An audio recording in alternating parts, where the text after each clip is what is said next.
It's the Corporate Kingdom podcast, and it's our second show. Here's the intro.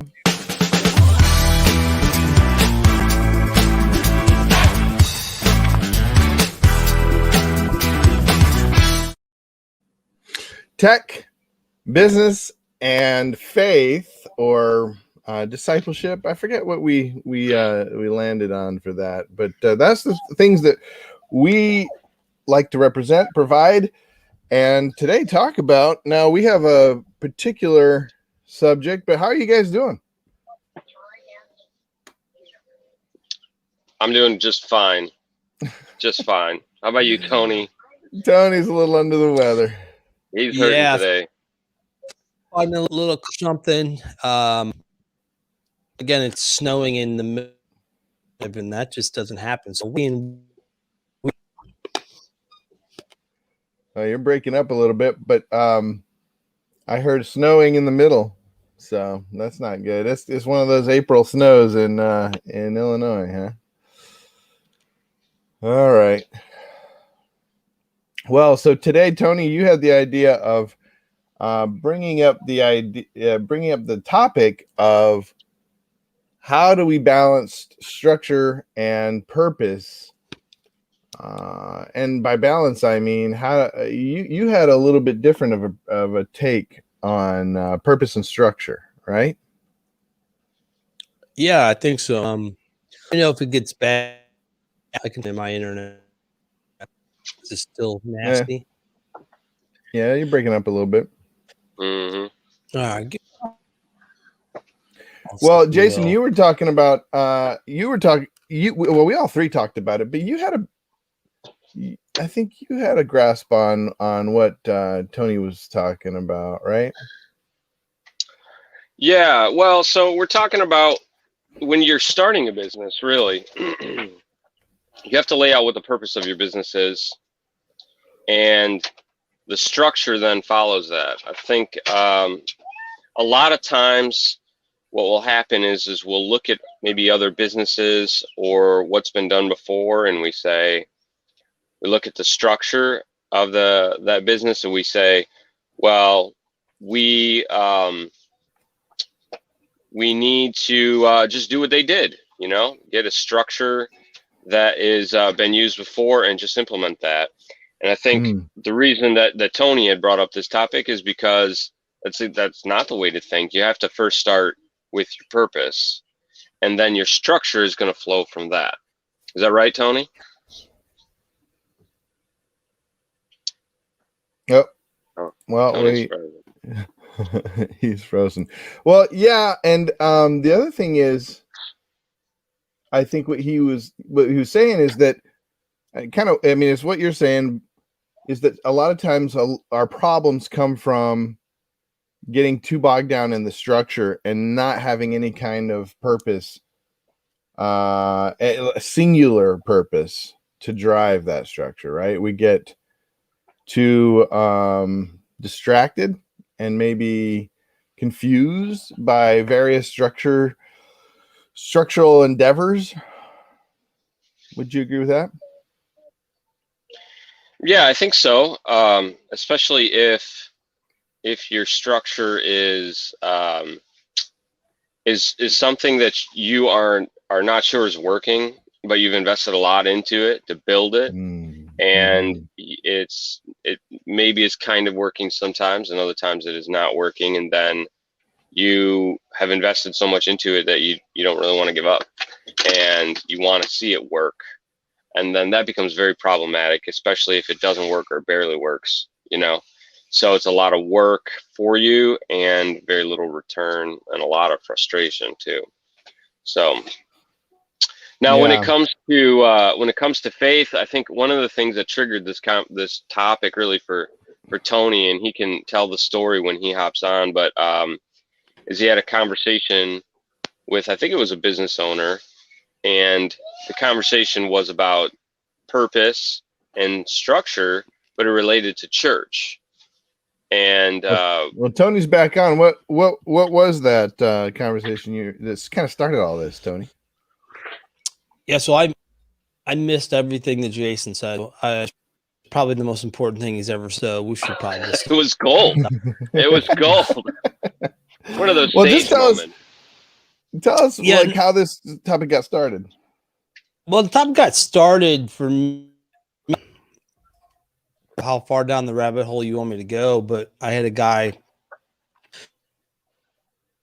business owners that just came to me and we were talking about actually, right? So I don't like church. I love Jesus. Trying to figure out where all that's together doesn't together. And You're breaking up a little bit. diving. We were diving to what's the purpose, the structure difference. I didn't get anything out of that. I'm sorry, man. I'll try one more time. That's time. I got 3 of Okay. them. Huh?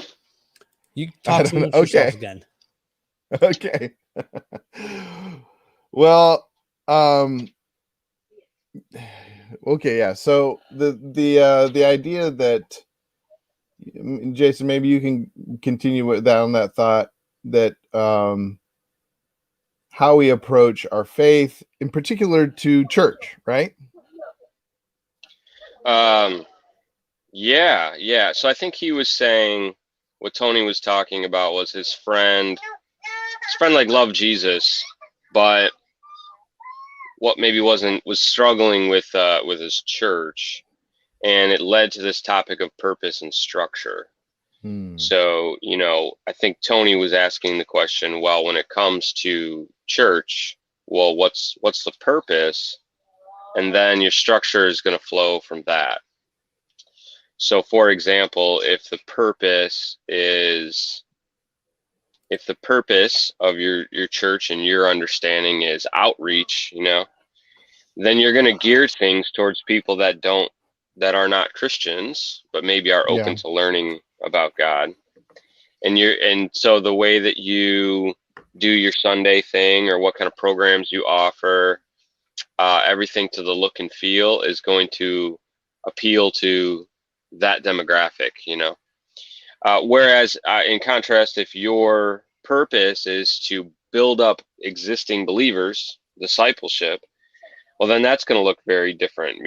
What programs you offer, or what your Sunday service looks like, will be geared towards equipping believers to get more grounded and to grow in the Word of God, like that kind of thing. Yeah. So I think that might be just a good way to frame the conversation. And I think when it comes to business, the way that plays out is, for example, you may be starting a business, and the reason you're starting a business is because you want more flexibility in your life. You want more freedom, right? Mm-hmm. Okay, that's one purpose. Another purpose would be, I'm starting a business because I want to, it's all about the money. I want to make a bunch of money and retire when I'm 50, Okay, so those are 2 different purposes you have for your business. That first one, you're going to implement a structure that's probably going to be more simple, right? To where you may have 1 or 2 employees that enables you to your business is bringing in the kind of money you need to be able to pay your bills and live comfortably. And then you have a couple employees, and that allows you the flexibility of schedule. And there you go. You have your life that you're looking for. In contrast, if you're wanting to retire at 50, you want to build this thing up. So in the very beginning, you want to lay out a solid structure that will probably include many employees, right? Will include a hierarchy of a chain of command, to where eventually you get to the point to where you're the guy at the top, but you have many, guys underneath you that have various functions, and that is going to, the whole endeavor, the whole structure that's built is for the purpose of making that money, so that you can retire at 50. I'm just giving a couple examples of, the purpose is going to determine your structure. Yeah. Interesting. Yeah. We got Tony back. Maybe, potentially. Yeah, we got him back. Sounds like. um, For a Well- minute till it breaks. You know, this thick snow. What are you going to do with it? It's probably the snow. Yeah. Yeah, I guess the thing for me is how to define purpose, though. You know, it's like,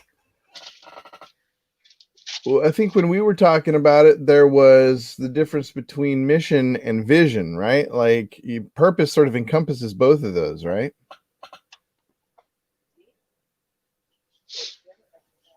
Yeah, no?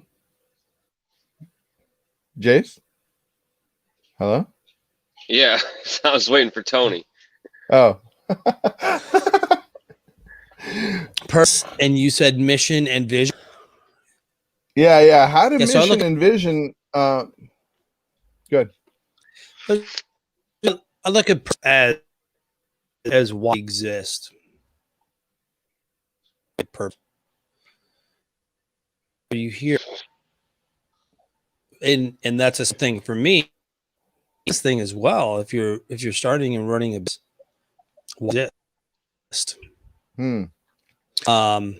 Hey, and just a minute.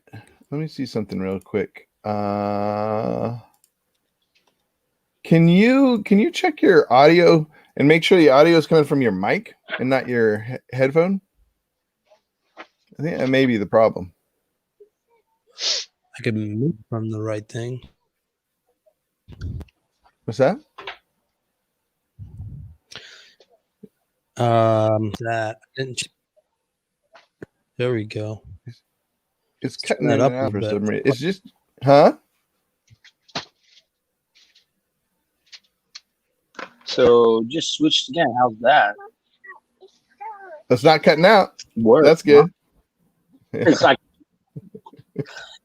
switch mics. I got like 4 mics set up here. I could just keep switching. All right. So can you hear me now? That's my new thing. Yeah. It's not bad. Yeah, so let's hear like what your the whole thing it was for you on purpose and structure. Well, my whole thing for purpose and structure is that purpose comes first, and purpose leads to structure. So Yeah, if I have a what Jace was purpose, talking about, yeah. and I go even one step further, that structure changes, purpose tends not to change. Now, when we're talking about business, might change. Eternal purpose, I don't see anywhere where it changes. And so we use that rock. It's similar in business. If you build on, I use the whole rock and sand analogy. If you're building your business with a shifting purpose, there is no stability. And the purpose has got to be strong. It's kind of the whole, and then we bring it back to our personal biblical, right? We build on the rock, the purpose is strong. To carry the crazy analogy even further, we build things, but then we destroy and change and rebuild things. But the rock never changes. And so I kind of put the purpose there. So, our discussion was on church and structure of church, but this analogy works all the way through for sure for business, life, family. The kids get older, excuse me, things happen in the marriage. So things change. Business, Jace, when I jumped in at one point in time and heard you talking, business, we say your business, every time you go from 0 employees to 3 employees, you break every single system you have. Your structure doesn't work anymore. If you go from 3 to 10, the same thing happens. The structures you had at 3 does not work at 10. It doesn't work. You go from 10 to 30, guess what? Every single structure you have is purposeless. But what stays the same is the purpose. And so then we rebuild on that same rock based on the purpose that we have. I'm not sure if this is helpful or. Yeah, no, I think that goes exactly in line with what Jason was saying, and what both of us. I guess for me, just to play devil's advocate, what if you build your business on a purpose and then your faith changes? Does that destroy your faith? I mean, does that destroy your business? I think it can. You know, I think it absolutely can. It doesn't have to, though. Depends on what that Yeah. means it changes, right? So I'll play the agnostic for a second and say, I go from being a Buddhist to a Muslim, or I go from a Muslim to being a Christian, or I go from a Christian to be an atheist or to be an agnostic. It will change what you use as your value metric or your ethical metric will change. And when that happens, your business absolutely could change. I tend to see it going the other way around in my work, if you will, where I have an agnostic, right? Somebody who doesn't really, God exists, but doesn't, I can't understand that he exists, right? Yeah, there's a God out there, but can you really know? Mm-hmm. And they go from that standpoint to being more solidified in their faith journey. And they say, wait a minute, I probably shouldn't be taking cash under the table because I should be giving Caesar what is Caesar's, and so their ethical change typically changes to a more foundational base, if you will, which goes back to the whole rock concept, right? They start building more on a rock, and they're building less on changing and shit. Like, should I take that client over there? That client, I think, is doing this thing illegal. I'm not doing anything illegal. I actually probably won't get caught, or won't get in trouble because he's the one doing the illegal thing, but I know it. You know what? But we're going to make $100,000. Let's just do it. It's not a big deal, right? Where the next person down the line says, hey, you're working with so-and-so? Yeah, man, they're one of our clients. I think we're going to pass on working with you. Right. And so instead what happens is they say, no, these are the ethics we have. And they walk in the room and say, so-and-so offered us $100,000 project, or, and we passed on it because it doesn't match with our ethical standards. It doesn't match with our value set. And that's when we passed on that. And what I have seen happen, not every time, but what I've seen happen is the customers that they do get, the people that they do work with them more, refer them more, because they have this rock that they're going on. We stand on this, right? I had a customer tell me a story just the other day. They have a set of values. Big is a builder, and the builder was going to custom homes, and the builder was going to be entering in with this contract with this other guy who builds. He was a marketing guy or something. Anyways, they're going to build like 30 or 40 custom homes. So, these are $1 million, $2 million, $3 million homes. And the builder client was about ready to enter in this thing. And the catch was they would have to front all the money for their part of the job. And then when it's sold, they would triple their money or something like that. Big deal. They would become a household name in the part of the country they were in if they did this. Wow. For custom homes, right? Because it was that big of a, I'm skewing the numbers because I can't remember, but it was that big of a right. deal. But and they a big payday. They went back, big payday, and they went back to their their guys. Didn't have a board at that time, but the couple of the owners and stuff and the key players, and they had their vision and they had their purpose and they had their values. And one of their values was no debt. Well, this was going to require them to put on debt. So there's a bunch of things. And so I'm telling this whole story because there's a rock behind this, right? There's a rock that they were building on. They went to the meeting, or he went to the meeting. He said, I am so excited to potentially get started with you, but we can't, and I can't remember exactly how I said it, but he said, but we sat down and we went through our values, and based on our values of no debt, we can't do this the way that we originally said it. So if we're going to do this, we have to do it differently, but we're excited about the potential to do it. If that means we can't figure it out, we're going to have to walk away. Big deal, right? The guy on the other side of the table, it doesn't always work out this way. So the guy on the other side of the table said, now we know for sure you're the company we want to work for because you didn't bend on your value set. And what the client was doing was he was standing on his rock. So his purpose didn't change. Yeah. But he actually was saying there's a different structure to make this happen. Yeah. And they did a different type of a structure and it happened. But he sat on his ethical value rock of the company, or the purpose. This is our purpose. They use their values as part of the purpose. It's not like integrity, honesty, and love. Like that's not their Mm-hmm. their values are Yeah. real values that are usable. So Usable values. Yeah, I think that's important. Yeah.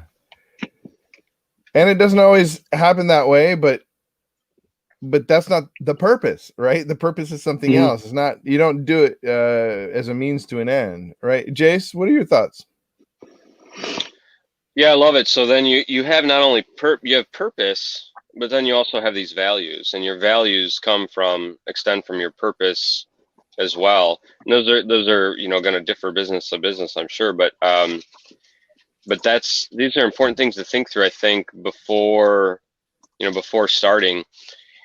Just by way of another example, it reminds me of a time to where years ago, another guy and myself, and then later on Judah joined in on this endeavor. We had a digital marketing agency. And so our purpose for that business was to be able to essentially feed our families so that we could do ministry. Okay, so I was church planting at the time. My main partner, he was part of that church and making disciples and so on. So we wanted to, but we also wanted to represent God in our business. So we had we would have these sales meetings with small businesses that wanted digital marketing. And I remember sitting down with one woman, and we were explaining to her all search engine optimization and social media marketing and all this stuff for her. And she was all about it, and it was an easy sale. And then, so we were kind of getting to the end of it, and we just started talking casually about our lives. And we come to find out that this woman recently had some real crisis in her life. She had her husband left, and she's now a single mom. And that was a cut on her income significantly, like half or over half of her income gone. So now she has to raise these kids, and she's going to lose her house and all this stuff. And so we're listening to this, and as far as our services for her and what they were going to cost her and where she was at with her business, like she was not questioning purchasing the services at all. She was done, the sale's done. And so then we had this kind of conflict with ourselves. We said, you know what, listen, here's the thing. We think it's best for you to actually wait. We're going to suggest that you don't do this right now. And because financially, where you're at and just all things considered, it's probably not best for you. We would suggest that you just wait on taking these services. So we walked away from the entire thing. And here's the reason why. It's because up front, we had determined we wanted our business to be grounded in the gospel. And the gospel is this. I mean, it's Jesus. He died for us to pay for our sins so we can have forgiveness. But you think about that act, it is self-sacrifice, right? And it is completely for the other person. So that means when it comes to sales, we sit down at that sales table, and when we're sitting down there, it's all about the other person. So it's all about her. What's going to be best for her, which is crazy because you're going for a sale. You're trying to grow your business, right? You're going for a sale. But our value was to have every aspect of our business reflect the gospel, which is the other person first, right? And that's what we did. But the interesting thing, to your point, Tony, is that then gained us a reputation because she was connected with a number of other business owners, and it gained us a reputation, which in the end, we got different clients, and she was better off for it. I mean, that's what I hear time and time again is business owners that have a sense of integrity, and integrity, it's hard to have integrity unless you have a singular purpose, right? To keep you integral to that purpose. I remember a guy from Reno. He was the number one real estate agent in all of, I think it was like Nevada. And he's just this quiet, unassuming guy. And he said, basically, it's because I remember he told me, I said, how did you become the number one realtor? He said, basically, because I'm able to tell people the truth. And even if that means I don't get the sale, I'll tell them the truth. And that made a big impression on me. And it goes to what you guys are saying. It comes down to purpose. If you're always changing your structure, and if you're changing your purpose based on your structure, then you have no core, right? You have no people can't rely on a business or a business person that is blown by the winds, right? So we kind of got into this a little bit, or we're getting into it a little bit, this concept of values, right? Yeah. And where's that? So we got all these high level words we're dealing with today, right? Purpose and value and mission and all these. Yeah. What I like to call stupid words. How do they affect us in real life? Like, does it actually affect what I do? Part, right? Yeah. And so one of the things that I do with my people, or actually I have a business partner, not a team, another company that I send people for this, because it's not corely what I do. Okay. But it's you kind of hit on it, Judah. It's core values. What are your core values? Now, your core values actually might change a little bit when we're talking about business, but they change because the ones that you had don't quite meet the, this is super important to us. But the thing about the core values that is, and you said it is, and I drive people this way all the time, we use our core values to make a decision. Like the example I gave you, if your core values don't help you make a decision, they're worthless. Don't use them, throw them away, don't put them on a wall. But if they do, and they should, when I'm making a decision whether or not I should do a certain type of counseling work or coaching work, look at my core values and I say, do they align with my core values? Should I take on this contract? I got a contract in the mail the other day from an agency that wanted to contract with us to send us all of their people. Does it align with our core values? And we use our core values comes from the purpose, and they're very intertwined, but we use them all the time. Right. Yeah. And so I encourage people, don't have things on the wall that says, honesty, integrity, and justice. That doesn't help you. That's not usable. They're not actionable. Yeah. Well, they're not actionables. Well, they could be, right? So I'll give you real quick. I'll tell you what our counseling agency's core values are really quick. If I can get my mouse to work, I'm having so much trouble today. So our core values are this, and I probably should make it so I can see your beautiful faces. So our core values, if I look at the other screen, are this for our counseling agency. It's family first, which essentially means this. You're laughing because I have a million kids. No, we have other counselors. What it means is we are going to take care of the health and the wellness of our team first. It's more important than taking on additional clients. I have a whole paragraph. I won't read the whole paragraph. What it means is, if we take on these additional clients, if we take on that additional agency that wants us to work with them, what does it do to the health and wellness of our people? It's another way of saying my employees are more important to you than additional clients or than additional money. Because if my employees aren't healthy, and that includes my wife and myself, then we're going to fall apart. It doesn't work. Our second one is always expanding. We want our people to always be learning. That means if they say, hey, I want to learn this thing, I want to go take this test, I want to go get this certification. If we can make it work, we want it to happen. Why? Because it services our clients better. Our next one is meet the need. We're counselors. We're not social workers. We're not financiers, right? But our job is to meet their need. So if their need isn't counseling and they need financial coaching, maybe we go find someone, a church or something that does the Ramsey plan, or if they need social services, we know where those people are. So we make sure that we have those lists. We can't service you, or we can service you. We service you by giving you what you need. And our final one is ethical responsibility. There's a ton of unethicalness in counseling, which is, I'll just take that cash. I'll just tell them I'm certified. I'll just tell your agency that you're whatever, that I'm licensed. We can do it. No one's going to catch us. Although if it's unethical for us, if it's not a, how did I work? It's not a definite yes, then it's a definite no. So I use all of those to make a decision. Should I take on this client? Should I take on a client that's in California that I have to go see every single week? Well, no, it doesn't meet my first core value. It doesn't take care of my family. It doesn't take care of my wife, who just happens to be another one of our clinicians, and doesn't take care of me. So I use those all the time. So if you're going to make values, and I call them core values because it's what we use to make decisions, then make them that are useful for you. That's good.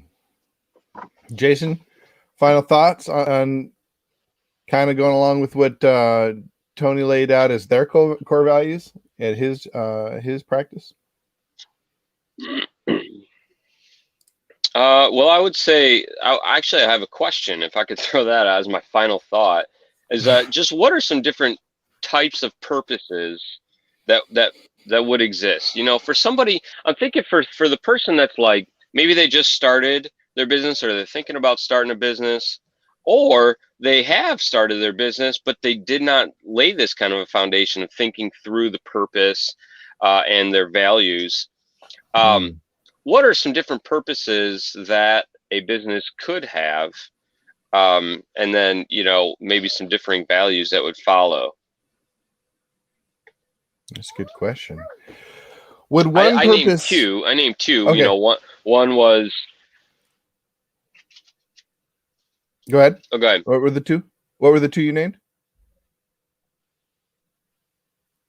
Well, the two that I named before, and just framing the conversation, was to just have more flexibility in life. That's it. Yeah.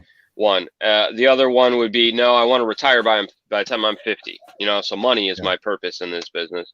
Our purpose with a digital marketing agency, and I think for Corporate Kingdom Partners, our purpose is to be able to utilize business to build God's kingdom, right? And that's with the people that we help, but also for us to have time and freedom to build God's kingdom, and the business helping for that purpose, that greater purpose. So what are some others, Tony? What do you think?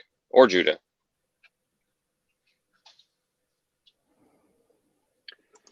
So when I look at this, and I've worked with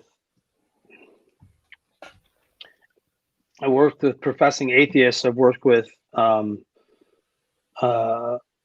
Jehovah's Witness, I've worked with Muslims, I've worked with Christians.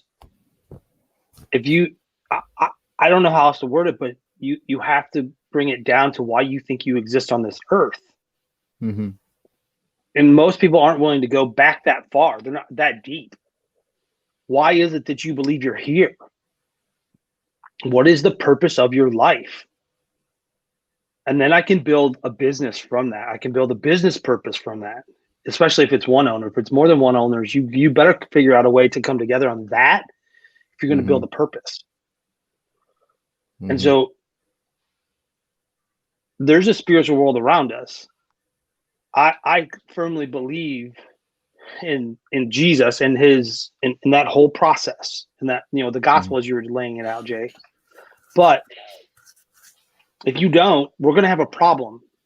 We're going to have a problem coming up with the mission of why we exist.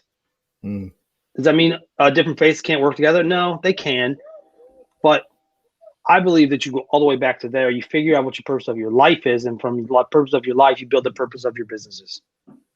Yeah. I think that's good. We're out of time, but I think if anybody's watching this and has some input, maybe put down, like, what is your purpose for your business, for your life? How do they, I mean, what we're saying is there should be integrity there between your purpose for your life. Should start the purpose for you and why you get up in the morning, to your business. And those should be informed by a knowledge that there's a God in general, but we believe that that Jesus loves you and died for you, right? And how that informs your business, why you get up, why you eat breakfast, everything. So real quick, I was doing some research, and actually I heard a friend was doing a little bit of talk this weekend. And so there's this concept of validity and reliability inside of research. And so validity and reliability, we need that inside of our businesses and inside of what we do. And so validity being doesn't measure what it's supposed to measure. So if you say, I don't know if I have the right purpose. Well, does what you're doing do what it say it's going to do? It's measuring widgets. Yeah, it's measuring blue widgets. It's doing what it's supposed to be. And reliability is it doing that consistently over time? And so those kind of two concepts, we can take those two things, we can look at our business, and then we can go look at our purpose, and we'll say, this is the purpose over here. Sorry, I got to put my hand on screen, right? This is my purpose over here. I can't figure out my screens backwards. This is my purpose over here. Does validity and reliability over here meet with that purpose over here, right? Is it producing what we said it should produce? So measuring what it should measure, and is it doing it consistently over time? And that's interesting because, I teach logic, and things can be valid and consistent and still be evil or untrue. So I think it's good to have that, to look at the validity and the consistency, and is it righteous, right? Ultimately, is it good? All right. Well, any final thoughts from anybody before we're flat out of time? We got a hard break, as they say in the biz. I guess. Jace, Tony, any final? No, but I would just say maybe one final thought is your purpose. It absolutely is something. If we're saying, okay, your purpose of your business comes from your purpose of your life, and I would just encourage any of our viewers to seek that purpose from God alone, because a purpose, I would argue, cannot, and this is maybe another podcast, but cannot be created by yourself. I think it has to be discovered by the one that created you. And so that is going to be the source of finding your purpose. And to do that before you start building anything, really, a family, a business, anything. That would be my encouragement. That's good. All right. Well, see you guys. See whoever in 2 weeks. For now, we're going to sign off. Have a wonderful day.